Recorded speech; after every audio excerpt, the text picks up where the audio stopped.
Slept on Cinema is sponsored by Training Ties, the ultimate shoe tying tool. If you know someone who's struggling with shoe tying for any reason, Training Ties is the perfect solution.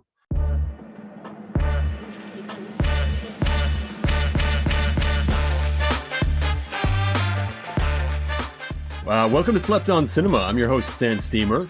And I'm Grobe Street. And this week we have a special episode for you. We are diving back into Birdies, a classic from earlier on in the series.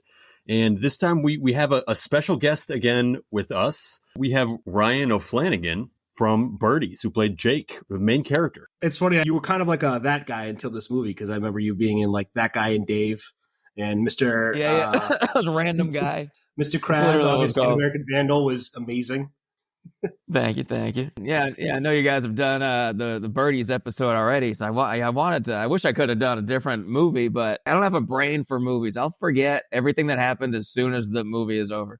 So I was like, at least I can kind of remember what happened in Birdies, because I was in it, and like I've seen it so many times. But if I was going to do a slept on movie that everyone hates that I loved, I would have done Man on a Ledge, because that was a movie that got like 5% on Rotten Tomatoes, but I loved it. But I don't remember a goddamn thing about it. Yeah, I don't even know what it is. It's just like the movie Phone Booth. I think it just is what it says. I remember watching that, and it's it really was a Man on a Ledge. I'm gonna jump. Yeah, it's Sam Worthington is the man on the ledge, and he's distracting the police so that his people that he knows can do a heist of a diamond or something. That's all I remember about it. And I thought it was an action-packed thrill ride, dude. Reviews came out like, this is the worst movie. Yeah. I'm convinced there's no such thing as a bad heist movie. We've talked about this before, that you just say the word heist and I'm going to go see it and it's going to be awesome. Dude, yeah, we're throwing around some Birdies like sequels ideas. And I kept talking about ways that we might have to raise money for the course, that they're going to shut it down. I'm like, what if two guys go off and they just try to do a heist? We're discussing it. I'm like, but then you have to like try to write like a heist. That's like people who write heist movies. I'm like, damn, they know how to do a heist. Why don't they just go do a heist instead of being writers? So much correct planning in a heist. You can't just like mess up the timeline. Yeah, you can't lie about how a heist goes. People go, that's not how you heist. I don't know. I think that's a dynamite idea. I feel like with a Birdies spin to it, like you wouldn't need to do that much planning. You just kind of fall into it. Yeah. Guys, try to do a heist and it's just like a Dumb and Dumber disaster. Yeah, just see what happens. Yeah, just the Birdies idiots try to do a heist. That's the sequel. Birdies 2, The Heist. I mean, that's a grand slam movie right there. Yeah, we wrote it. How'd you get involved with Birdies? I shot a pilot with one of the guys that was in it. The guy that plays Gary, who's one of the like the douchebag golfers from the rival country club. I shot a pilot with him years ago. That was a bizarre pilot about these two guys. It was me and him as these two guys that like open up a lingerie store to like try to meet girls. And we shot just the pilot, and I ended up shooting that through like there's a comedy club in Wilmington that I was performing at. I do stand up, so I was there, and there was this guy like drunken heckling me at this show. He was being so annoying. And then after the show, he came up and he was like, "Hey, I'm directing a pilot. I want you to be in it." And I was like, "Oh, if you pay me, I'll do just about anything." And so that was that pilot. So I met the guy who played Gary. It's this guy named Reed Doyle, and through him, he's friends with all the guys that made Birdies, and he said, "We want to get you to be in this movie." This was like, I think it was pre-pandemic. They were talking about doing this movie and some sort of like a fundraiser with like some sort of a golf fundraiser. They had all these big ideas, and the pandemic hit and everything kind of went away. It must have been early 2021, I think. Reed reaches out and he goes, "Bad news, man. I don't think we can afford you for this movie." And I was like, dude, like name a price. Compliment. I was like, thank you. But you think I require a lot more money than I do. I'll work for pretty little. Especially, honestly, a big part of it was living in LA. We took the pandemic really seriously. Not that I didn't, but it was driving me nuts. Comedy clubs were shut down, so I couldn't really even like travel anywhere.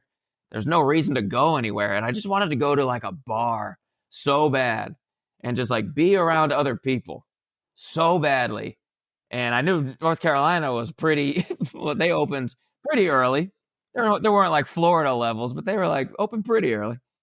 And they shot in May 2021, Birdies. So I was like, dude, like name a price. I'm sure we can make it work. And a lot of the reason was I really just wanted to get out of LA and like go hang out with people and go to bars. So the pandemic really pushed me into doing this movie. And the offer was a really low amount of money. To where if it wasn't for the pandemic, I probably would have turned it down. But I was like, I like the guys, and it seems like a fun idea, and great get out of LA for a bit. And I'm so glad I did it because it was so much fun. I was there for like 3 weeks, I think.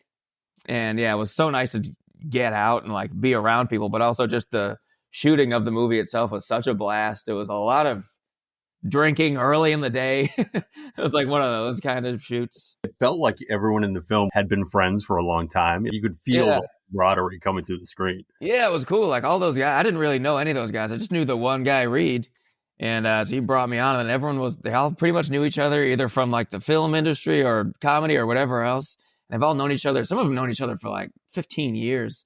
They've had like a golf like sketch group where they would put golf sketches on YouTube and stuff like years and years ago. So they've known each other forever. But honestly, like as soon as I met them, it was like, I remember it was like day one.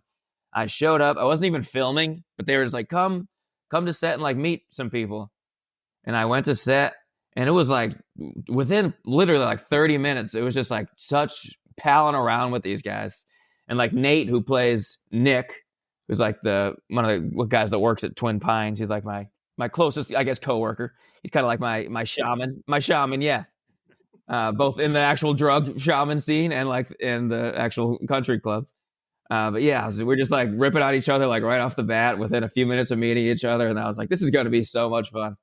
And yeah, so I think, that is one cool thing about the movie. It does come through like how much fun we were having. It was especially you and him. I thought that you guys had an awesome dynamic in the movie. It clearly shows that you guys were pretty friendly off camera as well. I watched. If you haven't checked it out, there's a pretty cool video of the behind the scenes with you and the director Troy and him going over watching the movie and then making comments as it goes along. Pretty fun watch. Oh yeah, the commentary thing that we did. Yeah, that was good. Yeah, that was what. Yeah, that's another thing. That's another one of the several viewings of this movie I did. I didn't realize we were going to watch the entire movie. Yeah, we just watched the whole thing, and we didn't watch any of it. We were just like talking over it the whole time. None of it. Yeah. I felt bad. Yeah, we were all so high. We're all just like smoking bowls and like just talking to each other while Birdies was playing in the background and just making fun of her. I felt bad. I couldn't tell if I was like ripping on Birdies too much because it was a low budget fucking movie. And there are some moments where you're like, oh my God, could you have put a little bit more effort into that? A little bit better ADR there or something. Get like a better sound, guys. But it was fun to like, so I don't want to hurt anyone's feelings, but I think we could all agree on, the humor of how silly it was and how like low budget it is. And so for the Birdies 2, which they want to crank up the budget. That's kind of put on hold because the director just had a baby, or his wife had a baby. So that's where we're at with that. But there is a Birdies 2 in the works, whether people want it or not by popular demand. That's what it should be called, just by unpopular demand. Yeah, limited demand. Limited demand. But it was a freaking blast. But yeah, people would start drinking at like 9 a.m. It was insane. We just meet so early, and it's 9 a.m. They really were just like, we would be filming by noon. People would just be like drunk. We would have to like talk to people sometimes. Like, you gotta cool it on the drinking. All the swinger lights.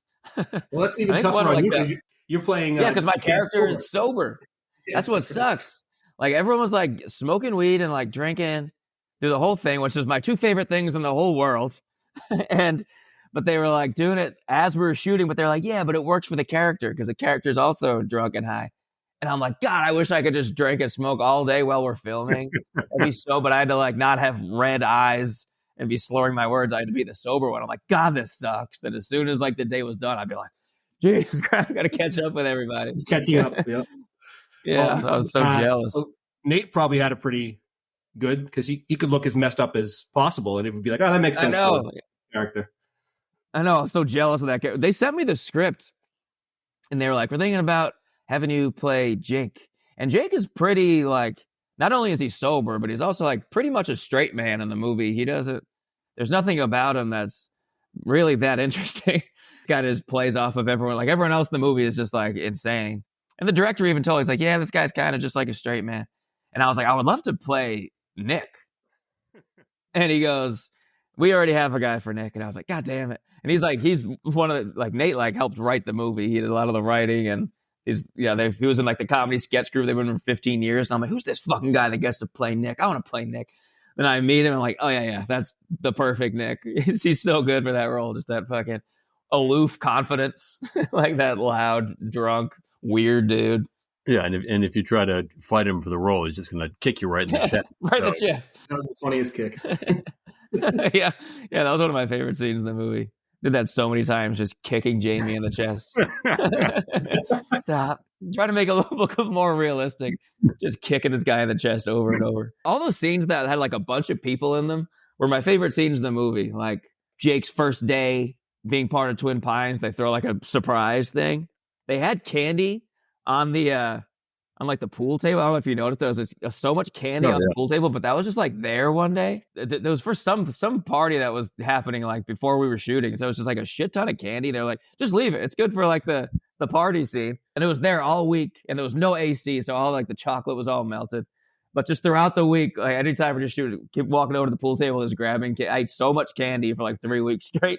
There's this gross candy that's been sitting out for weeks. But those scenes were so fun because it was just all the actors had to show up.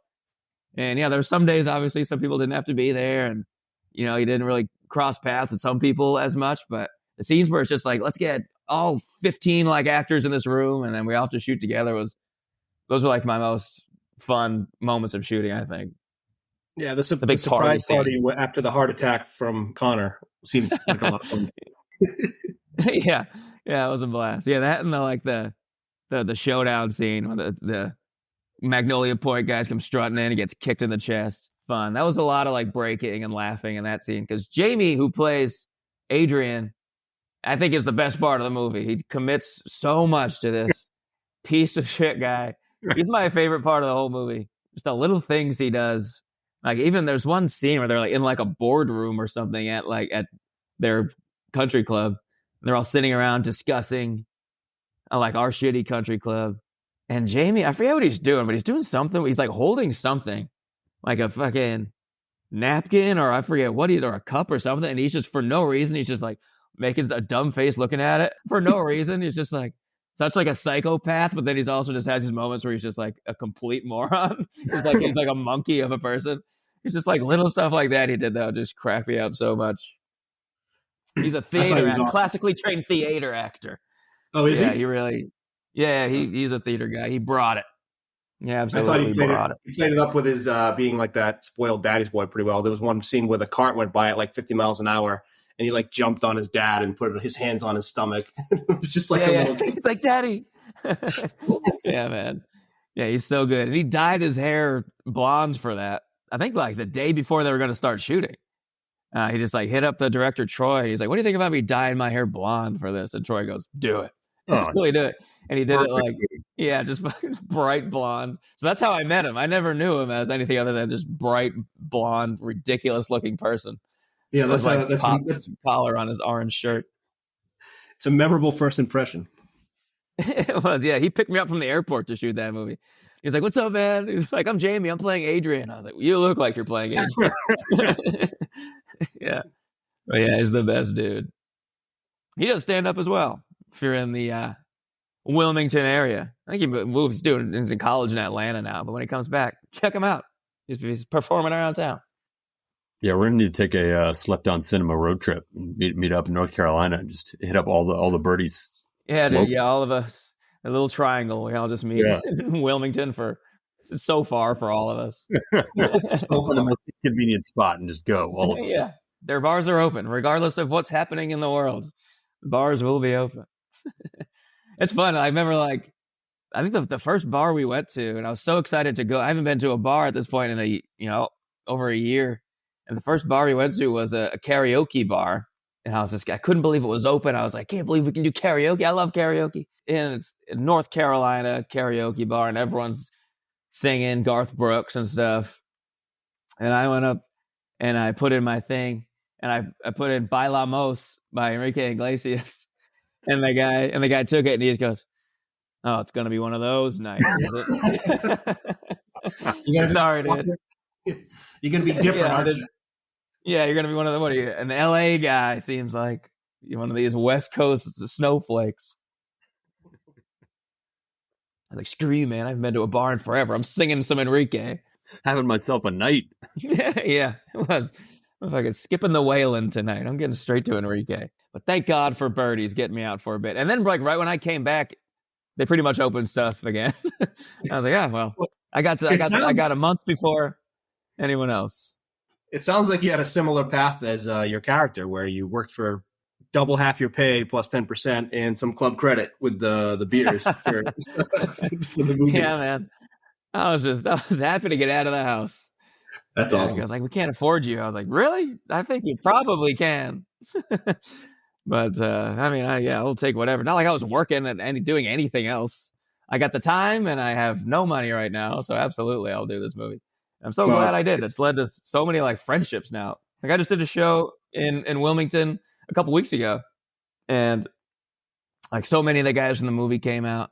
Now I have such relationships there, and they keep wanting to bring me back for more like shows and like they do like little golf tournaments, stuff like that for whatever reason, like fundraisers and stuff. And like, you gotta come. And also I had never golfed, and even when I got to the set, I still had never golfed. And it's pretty clear if you watch the movie, I don't have like a good swing.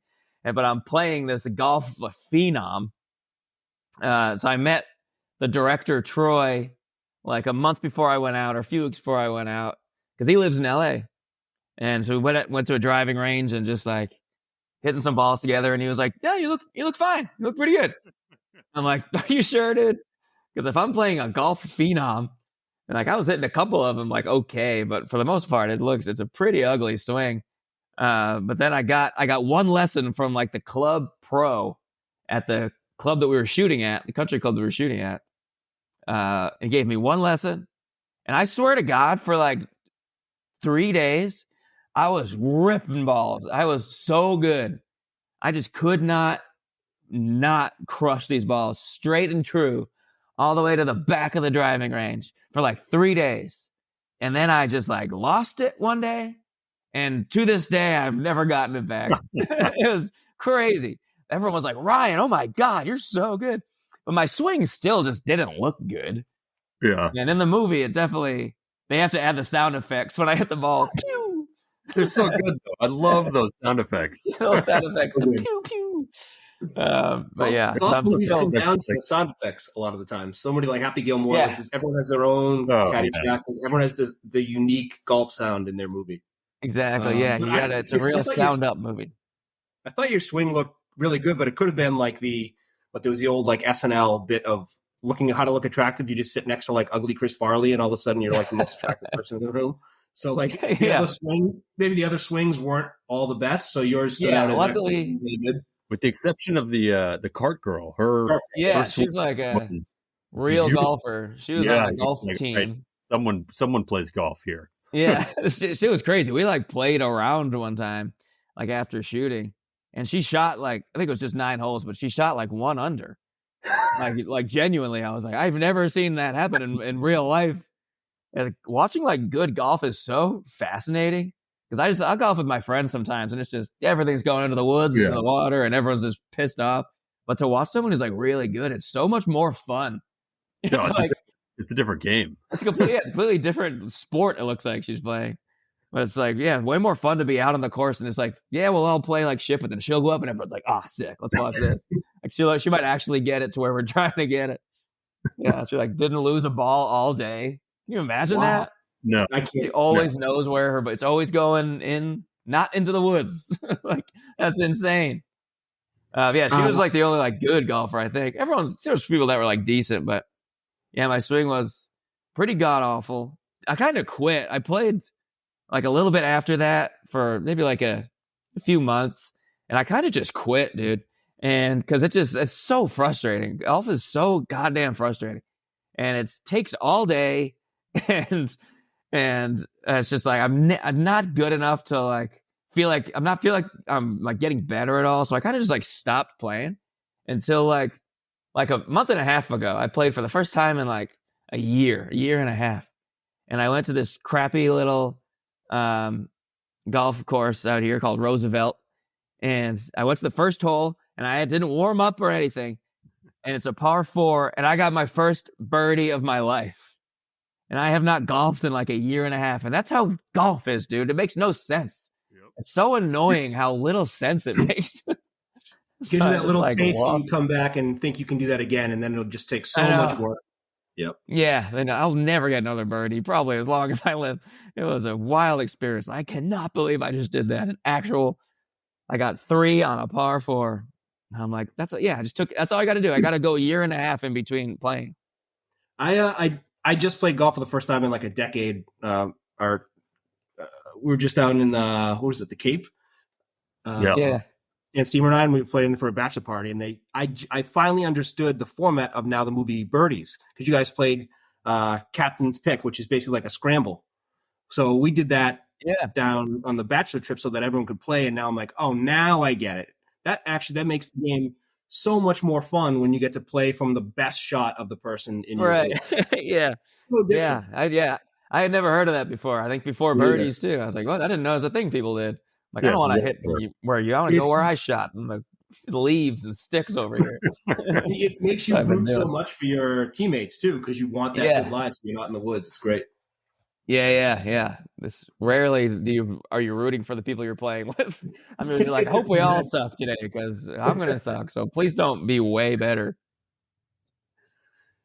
Do we want to get to the draft? Yeah, let's jump in.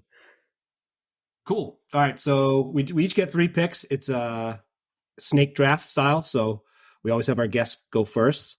You just pick any part of the movie that was your favorite, and that's it. It can be anything. I really love that scene where they have me do drugs in that teepee. I do drugs in the teepee, and you read the script, and it's just this kind of whatever scene where there's like, Nick plays my shaman, and he takes me into the groundskeeper. Añejo is just a white guy whose name is Añejo. And we drive deep into the woods, and I'm through the cart, and he takes me into the middle of nowhere and in the woods, and we go in and we just do like ayahuasca or whatever. I was reading that scene, and I'm like, yeah, it's just a kind of a classic, we're tripping on drugs scene. But then when we were actually shooting it, it kind of became more like my character was so concerned with like not like being racist, or like wasn't sure if it was racist, that he didn't want to like offend Añejo, but he's also like, but you're white. But I also like, this is a weird situation. I don't know. I don't want to like offend you and your people if it's something that you do, but also your people, I think, is just like Scottish or German. So it kind of became just like, it had like that extra layer of just like weirdness to it that I think added a lot to that scene. So that's my first draft pick. That's a great pick. I also loved, and I feel like this is almost like a sleep around level thing to notice, but when you're heading in there with Nick in the golf cart, and you just drive right through the caution tape. Yeah. Totally willful, totally not caring about anything, and it just breaks. That was the right move. What else are you do? You're going to get out of the cart, have one person lift it up, and then drive, and then get back in the cart. Yeah, I love that. They had that caution tape there, and I was like, could we get a shot of us just driving through that caution tape? Yeah, what you saw in that golf course, it really was that. It was a horrific golf course that they're just like, I think they've since cleaned it up a bit, but yeah, it wasn't, they let us shoot there like for free. It was a mess of a golf course. You had caution tape and just a lot of obstacles and fallen trees and shit everywhere. I lived in North Carolina for 3 years. There were courses like that everywhere. Yeah. I wasn't very good at golf either, but we would play. We'd just go out because it was, I don't know, something to do. Yeah. And you just do whatever you want. No, there was no pretension or anything. It's great. It's better that way. You don't feel like I'm sorry, I might not dress nice enough. And then you make a divot. You're like, oh, I made a divot. I'm sorry. I hate when there's like the 4 guys behind you and they're all leaning on their clubs because they're upset that you're taking so long. Just awful feeling the whole time. Just watching you, giving you the side eye. This was going to be a sleeper, but I'm going to just add it to your pick. I love the fake cactus on your way into the ceremony. Just a great ambiance that they set up on your walk in there. Dude, yeah. They're painting those cactuses. Yeah. When you go in first, and then Añejo and was he Nate in the movie or Nick in the movie? Nick in the movie, yeah. Nick. They're like, oh, we'll be right back. And then he comes up all painted up, and you're like, I'm not doing weird stuff. But this is I'm not that guy. Yeah, that's kind of what it became. It's like, hey, I don't want to like offend you, but this is weird. Yeah, it kind of became like a whole different scene. Good pick. Great pick. I'm just going to take the idea of a totally no pretense work environment. I feel like working at Twin Pines, there's no one pretending to be anything that they're not. Everything's above board. Everything's just like, this is what it is. Like, yeah, I'm an alcoholic, or yeah, like, I'm terrible at my job, but no one cares. And that's totally fine. It just seems like the absolute best place to work ever. Yeah, I know. That's why I like when he gets the job there and he's like, I'm not sure about this. I'm like, that would be the best job in the world. That seems so awesome. Paid to work at this place would be my dream. It's especially coming off of the prior job you left at Roach Smokers. Yeah. It's working for my dad. Yeah, this is way better than that. Why am I upset about this? Yeah, it's like, there's so many jobs where everyone's trying to angle for something or pretend they're so much better at whatever it is they're doing than other people. And this is just, it was super refreshing to see, like, no, this is just, it is what it is. And everyone's just doing their thing.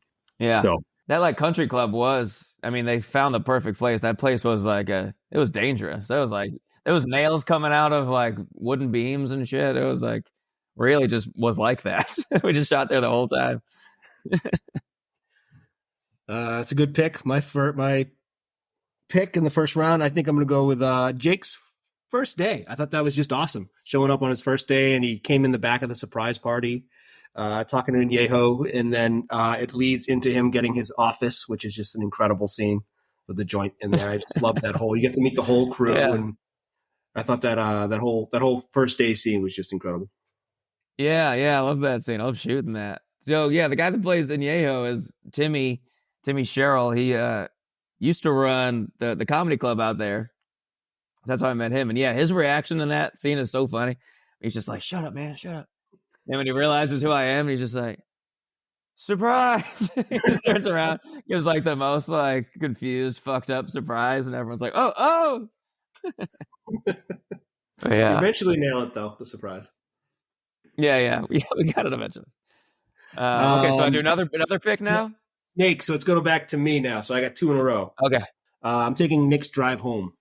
I think when the golf course, he's like, are you okay to drive? Yeah, I got my license. And he drives 20 feet, pretends like he didn't just do what he did. He's like, yeah, I was over there. I'm over here now. And then he just comes out and watches you putt. I just thought that scene was amazing. Yeah. A little known fact. That license joke was my joke that I pitched. And I was like, yeah, you good to drive? Yeah, I got my license. Like, you think like I'm asking if he's allowed to drive. You good to drive? Yeah, I got my license. Well, else would be asking because of how much I drank. That can't be it. It's if I have my license. You're asking of course I have my license. You ass. I loved how when you're following up, you're like, why did you drive? It like doesn't even enter his brain that would be a strange thing. It was like, because I was over there. I live here. Yeah. Yeah, that character is so he's so perfect for that character. Just his like aloofness, but with like just that stupid confidence that just like he's so blissfully like ignorant. It's just like so perfect for that role. It's just like, yeah, I'm over here. I was over there, but now I'm over here. Why do you ask? Yeah. I'm going to take, and I know you said that this was a very low budget film, but I'm taking the drone shots. You could tell those drone shots. I don't know, maybe drones are cheap now. I don't know much about making movies, but all those drone shots of the early in the course, and then every time somebody shot, following the golf ball, and like the sound effect that went with it, it did not look like a low budget film. Dude, I feel like every one of those shots, I was like, this is awesome. Feed me more of these drone shots. They were so cool. Dude, yeah, the drone shots. So that was just the director. That was like his drone, and he was operating it, which is wild. But yeah, it was such a great shot, and he was trying to get so many shots of like me hitting the ball, and I kept just like hitting it so bad. The drone would be going where the ball should be going, then my ball just goes like way to the right, and he has to like get the drone, bring the drone all the way back. It was just the super loud thing. Everyone's like, okay, back to one. Ryan, try to hit it forward. The drone can't follow your ball. That's a lot of pressure for someone who doesn't golf to have the whole movie. Oh my God, dude! The whole movie set waiting on your golf swing. Yeah, I was under some serious pressure, dude. Especially like when we shot that tournament scene at the end, and we had hired like a bunch of extras to come and watch the tournament, and I just like could not my first like swing, my first drive, I missed the ball in front of like all these people, and everyone's like laughing at me. It was embarrassing and awful. It was honestly it was a traumatizing experience shooting the tournament. It was fun for everyone else. It's fun for everyone else. Yeah. That was one. There was another scene where I'm supposed to hit like the perfect shot at the end, or I get everyone pumped up and we start chanting birdies, birdies, birdies. Yep. And I'm like, I'm back, baby. And then I go and I was supposed to like crush the ball, and I go to crush the ball, and the club just hits the dirt like a foot before the ball. It's just like thump, and then everyone just loses it laughing. I just wish I had a little bit more practice. My next draft pick. Okay, there's a scene where I hit the ball into like into Adrian's car, and I like crack his windshield, and I give him the finger. So we were trying to get an actual like ball to hit this windshield and like actually crack it, and it was terrifying. People were like, people are like, someone's gonna get hurt for sure. We're all like filming it, like someone's gonna. So they're like, so it's like a convertible. I think it was a convertible. Yeah. And so they have like this big slingshot. One of the producers ever has this big slingshot, and he's trying to like hit the ball, put a golf ball in it, and then like hit the windshield, and it won't crack. He's like hitting it, and it's just like kind of dribbling out, and it's just not working. Then he gets like a BB. He's like, let me try a BB, and he gets the BB, and that hits it, but it won't crack. And he finally gets like this tiny little, like a little chip. And they ended up having just like CGI, like a crack. But that was like, everyone was like hiding. There's people that were filming that were scared the ball's going to ricochet and take their head off. And the guy doing the slingshot, and everyone else is like behind bushes, like with their phones out trying to film that. That was such like a terrifying experience. Like, what if the ball goes through the windshield and just like kills Jamie? This is such a dangerous idea. Why can't we add a fake like windshield crack? And that's what we ended up having to do. We risked our lives for a minute just for that. That must be part of the fun of working on, whatever supposedly low budget movie where you have to like be creative in these scenes. I know there was the scene where Brandy like threw the glass at you, and you said in the behind the scene when like someone was like catching the glass. It's like all these little things. People with like a sheet. Yeah. Yeah, just for that one shot of a glass going by me, just risking just like breaking a glass, people catching it. It's the things you got to do to save a buck. But yeah, they were able to like smash. They were going to smash this windshield and then just go get a new windshield. That's like part of the budget for this movie. And it was like his actual car. It's like, yeah, we can do it for the movie. I'll just get a new windshield. And my sleeper pick for my favorite joke in the whole movie, I think a lot of people don't notice.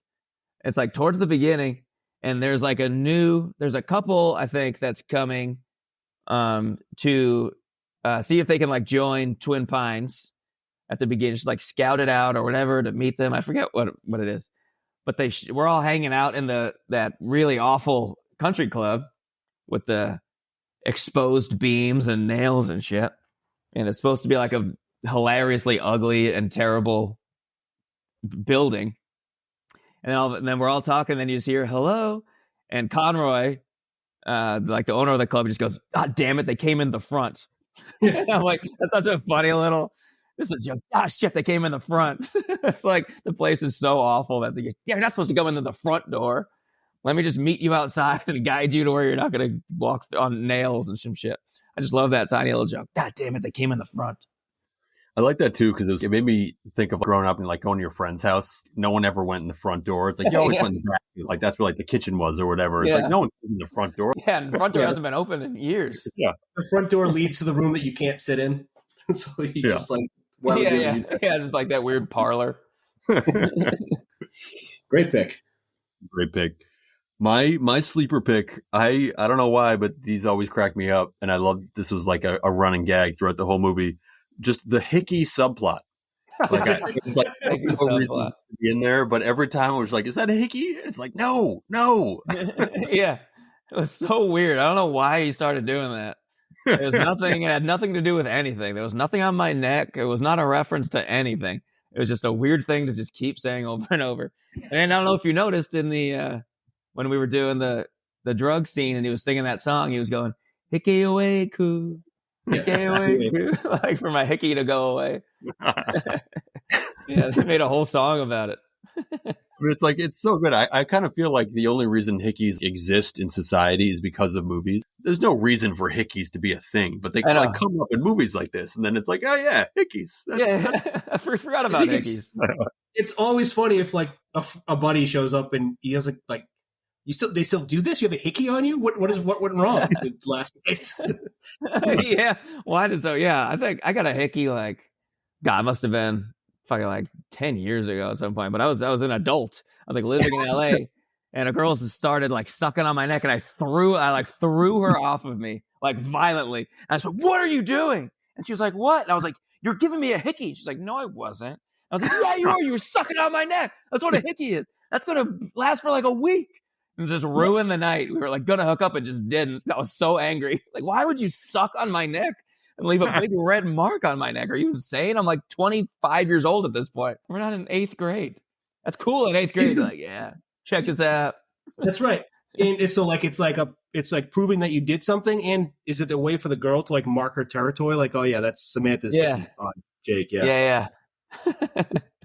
It's like, yeah, he's not gonna be with any other girls now. He's got a mark on his neck. The mark of the beast. We already picked the sound of the ball. I think I guess it's not a sleeper, but I'll pick it anyway. I like the driving range scene because it also had all the slow-mo when we first met Adrian and his boys at their club, and they're just being complete douchebags. It's the same time when the father is watching over the guy and blames him for spilling stuff on his own shirt. But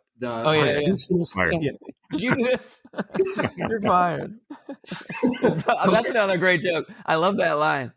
That guy, I forget his involvement, but he was someone's like husband or something like that. But he had just that one line. He goes, "Did you do this?" And he goes, "I did not." And he goes, "You're fired." And he goes, "Okay." I love that interaction. Okay. If this is what's going to happen at work, then I'm good to leave. Yeah. Yeah, I'd absolutely love to leave. Yeah. I just thought it was a great word. They're doing the goofy, like pretending the club is a horse thing and just acting like jackasses at the driving range. It was just a great like introduction to that whole crew. Yeah, just those boys. Those guys have good swings. Those guys have actual good swings. They like golf. They were letting it rip. And like the actual like competition scenes, they were swinging so good. And I was like, God damn it, man. I'm supposed to be the best one of this whole group. I'm just going to look like such a fool with my little... You got editing on your side, though. Yeah. Movie magic. Hollywood smoke and mirrors. I thought the character Jake was really good in the movie. I guess we'll call it a deep sleeper. Disagree. Hard disagree. No, I thought you really did well. I think a lot of part about the I mean, you obviously know you did, but I thought what was really cool about this being an independent movie is I thought the camera work was incredible. It did not feel like a low budget movie at all. And you said you played like the straight man, but it wasn't. You were able to do it in a way that it wasn't boring. You weren't just there to absorb the jokes of everyone else. I thought you gave a lot off yourself, and it was really impressive to play the straight man like that. So I thought Jake. Thank you. I appreciate it. Yeah, it was fun to play. Yeah, it's so interesting, like jumping in with not knowing any of these people and not really knowing what this character is supposed to be and just kind of figuring it out as we go. And the first thing I shot was that scene where I first meet Nick, and he like hires me. And so apparently I had just crushed it on the golf and the driving range. And so it's coming from that to like, I'm loading up my Roach Smokers truck, and then Nick comes out and he's like, "How'd you like to work for us?" So him saying that to me, that was the first thing I ever shot, and not knowing kind of what I just met this guy yesterday at this point, the day before. So I don't know what our dynamic is going to be. And we kind of like hit the ground running and kind of learned each other's sensibilities and sense of humor and stuff. And I think it flowed pretty well. Even just that statement kind of, I know, blows my mind and Grobe Street's mind, because we're dumb people. So we, in our minds, every movie is shot in order. And that's just, like, that's the only way you could possibly shoot a movie. So like hearing that, it's just like, wait, what? Yeah, that's so bizarre. I did like a short film last year where it's like a will they, won't they love story between me and this girl. And then like it ends with us finally kissing for the first time after being friends forever. And then, but that was the first thing we shot in the whole thing. We just like, okay, we're going to go straight to the kiss scene. And we like sat down, like, okay, we're kissing now after this whole thing. We were supposed to have gone through this crazy, like dramatic thing. And we're just like, okay, so in our minds, we've gone through all of that, and now we're going to kiss. And it's like that was like weirdly the first. The light is good. Let's use it while the light's good. It's a lot of just going by what the lighting is. All right. Well, we got some. Usually we just have one superlative per week, but bonus episode, we're going to throw a handful of superlatives here. What do we have? What do we have first? I think the first one is the one we said before. We don't have a ton of, but you said I think we said favorite drinking vessel, and right now all I got is the cup during the ceremony. Everything else was a swinger light, so I'm not sure if there's one I missed. Yeah. I mean, maybe this is a misfire on my part, but I really just wanted to. I think I just wanted to talk about the tiny little glass that Jarvis, the owner of Magnolia, drinks out of one point. I just thought that thing was hilarious, and it looks like it's like this tiny. I don't know. It's probably crystal or something. You're clearly just making this guy look like the biggest asshole in the world. Yeah, and they do. Like no one that has ever drank out of one of those glasses is not an asshole. Yeah. It's like, that was enough. That was the right amount that I wanted to drink. Right. It's like, all I want is that. It looks like he's like, I don't know, grapefruit juice or... I don't know what he's even drinking. It's so bizarre. He's like old antebellum South accent, drinking little like thimbles of whatever liquid. He's such a bizarre character. So maybe not worth a superlative, but I feel like we had to talk about that one little glass. Yeah. It was that, and then swinger lights, and I think that was the only things we really were drinking out of. Yeah, that was about it. Yeah, swinger lights. I believe swinger lights were Diet Cokes that we just printed out a bunch of swinger light stuff. So everyone was just crushing Diet Cokes for a lot of the filming of this movie. Well, I love that idea too. I feel like sometimes you go to a bar and they just have like one really cheap beer and you've never heard of it, but like that bar has it, so you always get it there. Like there was a bar in Boston that always had these brew bakers, and they were like 16 ounces and they came in a glass bottle, and they were like $1 or $1.50 or something. So everyone always got them, but I've never seen it anywhere else. Yeah. And I feel like in my mind, that was kind of like Twin Pines and the Swinger Lights. It's just like, oh yeah, of course you get the Swinger Lights here. Yeah. So that's all I have. You can't get it anywhere else. It's a limited thing. The next superlative is favorite anecdote. I'll go first. Anecdote. I'll go first on this one. I liked Nick's story about the girl he was meeting up with, who he'd been talking to forever. And it was the sheet. It was a very vague story, but there was like a sheet and a skirt. And you asked him like, "Hey, is this going to like turn into something?" And he's like, "I doubt it could possibly be." Like it was just like, yeah, it's going to be something. I doubt it could possibly be. Yeah, that's 100% the right answer here. That's my favorite anecdote, is the way he delivered that story. You know, it's like, oh, showed up at the motel. The key was under the mat. I opened it, and where the bathroom was supposed to be, there was a sheet. It was like, it was so visual. And to this day, I don't know if that's a true story or not. Because he was like, the way he was telling it, I thought the whole time it was like a true story, and we were just like messing around. And I'm just hitting balls, and the director's just like, Nate, you and Ryan just like talk, and Ryan hit balls, and Nate, you like tell a story, and Nate just starts telling this story, and then like in between takes, I'm like, is this real? And he's like, yeah. And I'm like, oh, yeah, okay, yeah, it's crazy. So I'm just like reacting to it. And then it wasn't until like we stopped shooting and we did like the viewing party, and I was asking about that. I was like, was that a true story? And he was like, no. But I think it is. It's so detailed, and the way he tells it, I'm like, I feel like this actually happened. He's got a crazy life, that guy. So I wouldn't put it past him. It was a great story. The way it was told was perfect. I was like, I couldn't believe that you kept it together. I would have just been laughing my ass off the entire time. Like somehow you managed to hold it together and get the scene off. Yeah, that was such a fun one to shoot. Him just sitting in that chair telling that story, and me just poorly hitting golf balls. So I do an anecdote now? Like an anecdote from shooting? Sure, that'd be even better. I don't know if you guys know this story, but do you guys know how I flooded the trailer? Oh, I talked about that in the director's thing. Yeah, I do. Yeah. It was wild, dude. They had a really nice trailer on set that was like just like pretty much borrowed from a family or a friend of one of the producers for like $500 for like the whole time of shooting, and it had nice AC, and it was a sick double wide trailer with like a fake fireplace and TV and shit. And then one night I tried to take a shower after, because there was a scene where I had to like rip a beer out of Nate's hand, and we did that like so many takes in a row, and I kept spilling beer all over myself. And so I was going to like go out after to a comedy show after we were shooting, but I was so sticky and gross. And then one of the other actors goes, "Why don't you take a shower? Doesn't the trailer have a shower?" And I was like, "Oh, great idea." So I go in to take a shower and I turn the water on, but nothing's coming out. And I'm like, damn it, the water doesn't work. So I go back into like the clubhouse, just go to like the sink in the clubhouse. I just kind of wash up and I go to the show and I come back the next day and the trailer is just gushing water out the bottom of it. And so at some point in the night, I think what happened is like the water that was going into the trailer was like rerouted to the sprinklers of the golf course. And then when those all turned off, all the water went rushing into the shower of the trailer. And I show up at 8 a.m. and there's water pouring out of the bottom of the trailer. And I'm like, oh, no. And I immediately knew what happened. I go, oh, God, I know exactly what's happening. And I open the door and it's just a flood of water. And the shower is still just gushing like full speed into the bathtub. Just going, it's going so hard. And it had been doing that all night. And it's just like, it's like 5 inches of water on the ground of the trailer, floor of the trailer. It's pouring and the AC vents are on the floor. It's pouring into the AC vents and just like completely ruined this trailer.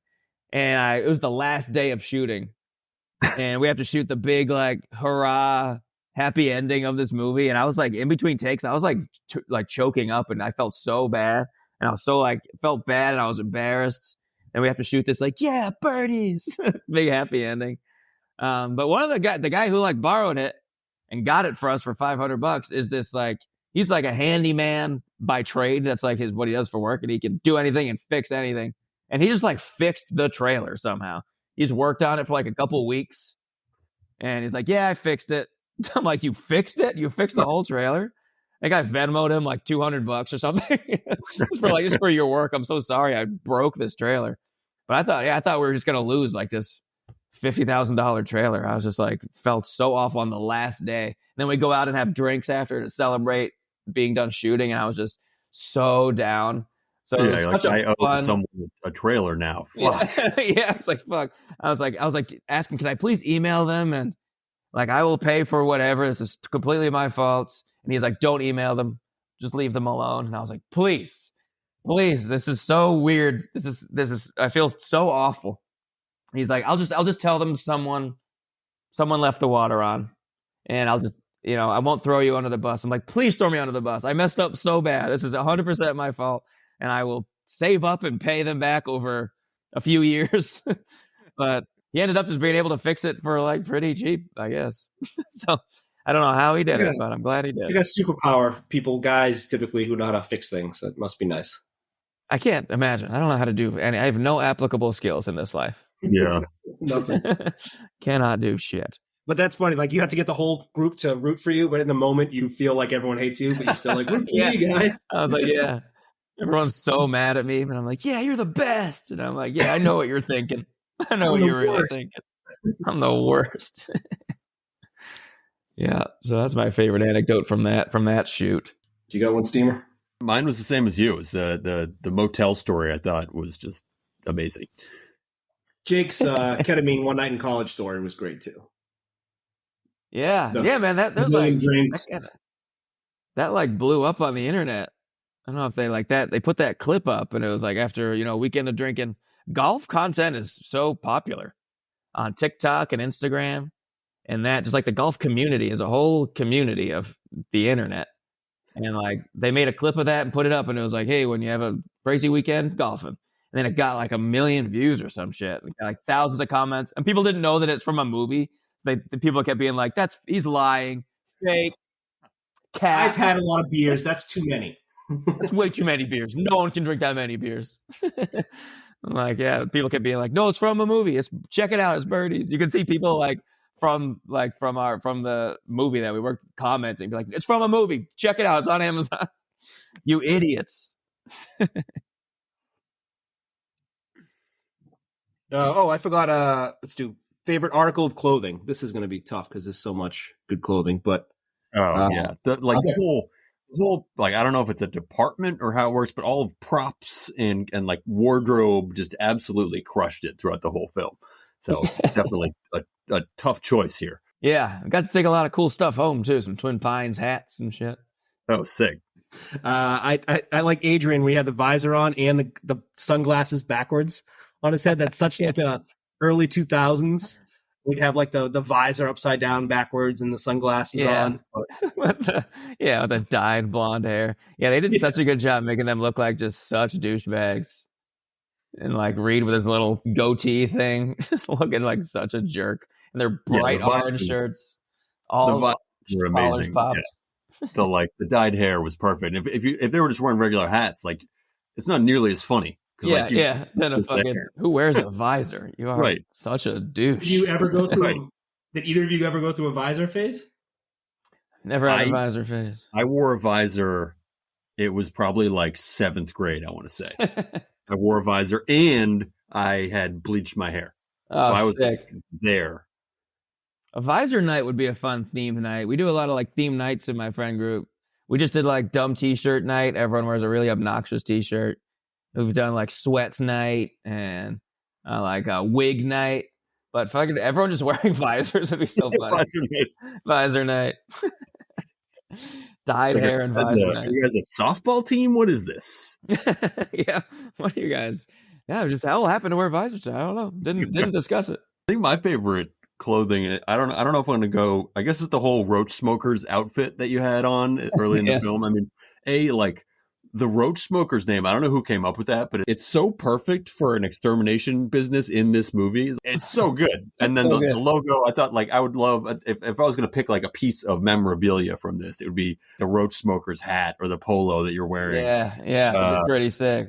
It was so good. The name was great. The logo was great. I also love the idea of like showing up for your first day of work at a new job, wearing your old job, your old job. Yeah, I don't have any clothes. I can only wear my uniforms. Yeah, the wardrobe was like they just like, I remember towards the end with like the golf tournament, I was like, should I like go buy like some nicer clothes? All I had is I'm wearing for the whole movie. I'm wearing my like super dirty, just like gray Nike running shoes for the entire movie. I was like, yeah, there was like, do you guys care if I wear these? They're like, no, we don't care. The way they shot really was the way like Twin Pines was. Like, we don't care what you look like. We're just gonna shoot. If the movie's funny, no one's gonna care what shoes you're wearing. They're like ugly, gross shoes. Yeah, some critic coming out like, man, that movie was great, but Jake's shoes, I don't know. Yeah, see how dirty that guy's shoes were? I guess my favorite. This is actually a scene that got cut. I don't know if it's in the deleted scenes. I hope not. But there was a scene when I'm on drugs. I'm wearing like a blanket around me, and I was like rolling around in the leaves naked, and I like walk out of the woods with a blanket on me. But we got one shot of me just like walking out onto the course with the blanket from behind, and then I just dropped the blanket and I'm just completely naked. You just see my bare ass. But we shot that. We did a bunch of takes, of course, but then it was an actual active golf course, so people were coming through, and I was walking onto the golf course completely naked with my dick out. And we'd have to like be careful, make sure no one was coming. Because from a distance, you could see a naked guy coming out of the woods from pretty far away. So yeah, we did so many takes of that. Me just my bare ass. Then it just didn't work. It didn't work for the shot, I guess. Which I'm kind of glad. I'm glad my whole bare ass didn't make it into that movie. But that's probably my favorite. Definitely my most memorable outfit. Yeah, it's probably gonna come out like years later. Then it'll be like, oh yeah, Ryan, sorry, we were just fucking with you that whole time. Like that was never going. Yeah, we weren't even recording. Yeah, that was just for us. So your favorite article of clothing was nothing. That's what you got. Yeah. I'm gonna go with nothing. Nice zero, even par. All right, last one I guess is beer placement. I'll go with John Knightley, which I thought was great on the play on John Daly. John Knightley's tea. He used the beer as a tea, so I think that's my favorite beer placement. Great. Yeah, that was my favorite beer placement too. I thought like that move. I don't know. I feel like I used to work at a golf course when I was in high school. I play like some golf, and a lot of times when I'm playing, there's a fair amount of drinking going on. I've never seen someone take that move before of hitting a ball off a beer, and I'm kind of shocked by that. So I just loved that. It was a great idea, and I feel like I need to at least try it. I know. It does you want to like, damn, I kind of want to try that now. Yeah. You have to be someone like him who like seems to not care what everyone else thinks. Like he ended up passed out in Sand Trap, right? So like, like sleeping. Like Brian said earlier, whenever I rarely do play, I'm so nervous about even like causing the smallest little ditch in like the fairway or something. Oh, yeah. So I can't imagine intentionally spilling beer all over the place as I'm hitting a shot. That seems like something you shouldn't do. It's wild. Yeah, I think like John Daly has actually just like done that. Just like cranked a deep, nice, I'm sure. nice shot off of a beer. Yeah. But oh my God, yeah, the pressure of, especially like when people are watching. Good God, like when we started shooting that tournament scene, any skills that I had for those like 3 days were so far gone. Like I said, I missed my first swing. My second swing goes straight into like the tent where all like the cameras and shit are. It's just like banging around in there. And like, I'm sorry. I'm so sorry. It's supposed to be the leadoff shot of me just like crushing it and like starting off this tournament. Yeah, I'm so under so much pressure. If anyone's watching, even when I'm with my friends, I'm like, can you guys, whenever like stops talking to let me hit, I'm like, just keep talking. Talk amongst yourselves. Please don't watch this. But favorite beer placement, I would say, I think in like, there's so many, as you saw, there's like so many swinger lights just like in the background strewn around the entire like clubhouse. But even when when I first get the job and we have our first bonding moment right after I hit the ball into the windshield and crack the windshield, me and Nick and Conroy go into Conroy's office and we're kind of just discussing things and me working there. But it's like supposed to be like his nice office. But then if you look in the background, there are just a couple just like crushed swinger cans. And it's like even just like in his office, he can't bother to just like take one, just like put them in the trash. He's just like, I'll just leave those around for ambiance. It's just like everywhere you go in this place, there's just empty swinger cans, which is like the ugliest can too. That's like a dumb name, ugly can. They're just littered around the entire movie. They're just everywhere, just hundreds and hundreds of these cans. It's like an infestation, like the roaches. The end. That was great. Yeah, man. Is there anything you want to bring up? Oh yeah. Well, I guess I'll plug my shows then. Yeah. If you're in the Minneapolis area, I'm going to be at Sisyphus Brewing on the July 14th. And then in August, I'm going up and down the whole West Coast doing shows. I'm going to drive all the way to Seattle and all the way back from LA. So I'm going to hit like Sacramento and San Fran and Portland and Santa Cruz and stuff and all the way back. So if you're on the West Coast, come see me in mid to late August. So that's all I got to plug right now. Yeah, definitely do it. Obviously, if you saw this film, Ryan O'Flanagan, funniest guy in the film, which is saying a lot in a film like this. So I think any kind of stand-up, you're going to be in for a treat. Thanks, man. Yeah, it'll be fun. Come on out. And it's Ryan O'Flan on Instagram?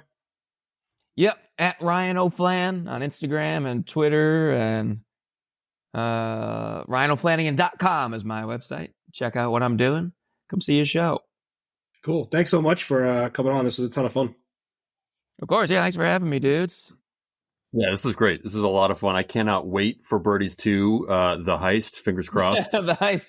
I'm pushing it, dude. I'm going to push it. All right, cool. Thanks, dudes. Great talking to you. Yeah, thanks a lot. Later.